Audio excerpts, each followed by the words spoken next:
अस्सलामुअलैकुम व्यूअर्स, मैं मुश्ताक करल और हमारा एक सिलसिला चल रहा है। मैं इंग्लिश के मुख्तलिफ टॉपिक्स पे हम बात कर रहे हैं। मुख्तलिफ जो इंपॉर्टेंट पेपर्स हैं उन पर मुख्तलिफ वीडियोज़ हम अपलोड कर चुके हैं। इंग्लिश, में उर्दू, में पोलिटिकल साइंस, में इंटरनेशनल और LLB के स्टूडेंट्स प्ले लिस्ट में हमारी वीडियोज़ देख कर अपने एग्ज़ाम की तैयारी कर सकते हैं। तो बाज़ स्टूडेंट ने कहा था कि जो शार्ट क्वेश्चन है वो हमें समझ नहीं आ रहे। इंग्लिश के जो शार्ट क्वेश्चन हैं या शार्ट टर्म्स हैं, लिटरेरी टर्म्स हैं, उन पे बात की जाए या उन्हें समझाया जाए। तो मैं कोशिश कर रहा हूँ कि इंतहाई मुख्तसर वीडियोज़ के ज़रिए उन टर्मिनोलॉजीज़ को या उन कंसेप्ट्स को क्लियर किया जाए। तो आज का हमारा टॉपिक या आज का हमारा जो टर्म है वो है कंसीट।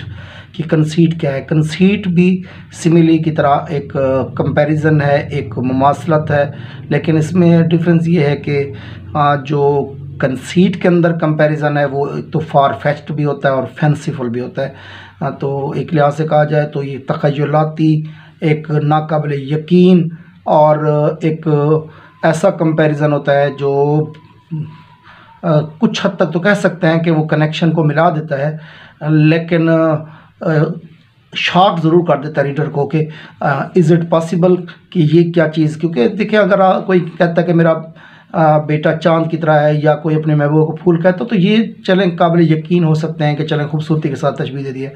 लेकिन कभी कभी ऐसे कंपैरिजन भी आ जाते हैं जो इंसानी सोच से भी बालातर होते हैं। डन ने कंसीट का खूबसूरत इस्तेमाल किया। ख़ास तौर पर मुझे वो पोइम याद आ रही है, द सनराइजिंग। उस पोइम के आखिरी हिस्से में उन्होंने कहा कि जो मेरा और मेरे महबूबा का जो बेडरूम है ये पूरी दुनिया है। सूरज को कहते हैं कि तू पूरी दुनिया का चक्कर लगा के थक गया है, बूढ़ा हो गया है, अब आपकी उम्र है रेस्ट करने की। तो अब इस तरह ना करके पूरी दुनिया के इर्द गिर्द चक्कर लगा, बल्कि इस तरह कर कि जो हमारा बेडरूम है यही दुनिया है, इसके दोनों दीवारें तुम्हारे कुर्रे बन जाएंगे, तो इधर से उधर तक तू मूव करेगा। ऐसे समझना कि पूरी दुनिया के इर्द गिर्द तू मूव कर रहा है।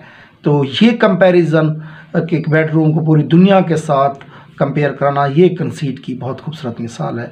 एक और सिंपल अगर एग्जांपल लें, कोई अपने ब्रोकन हार्ट को कहता है कि ये जो क्रैक्ड क्लॉक की तरह है, तो ठीक है, एक हद तक बात कनेक्शन तो मिल सकता है, लेकिन एक प्रॉपर इसको आप ना मेटाफर कह सकते हैं ना सिमिली कह सकते हैं, लेकिन कंपैरिजन ज़रूर कह सकते हैं, और वो भी अनबिलीवेबल कंपैरिजन। लेकिन एट द एंड हमारा माइंड उस कंपैरिजन को कबूल भी कर लेता है, क्योंकि थोड़ा बहुत कनेक्शन ज़रूर बनता होता है।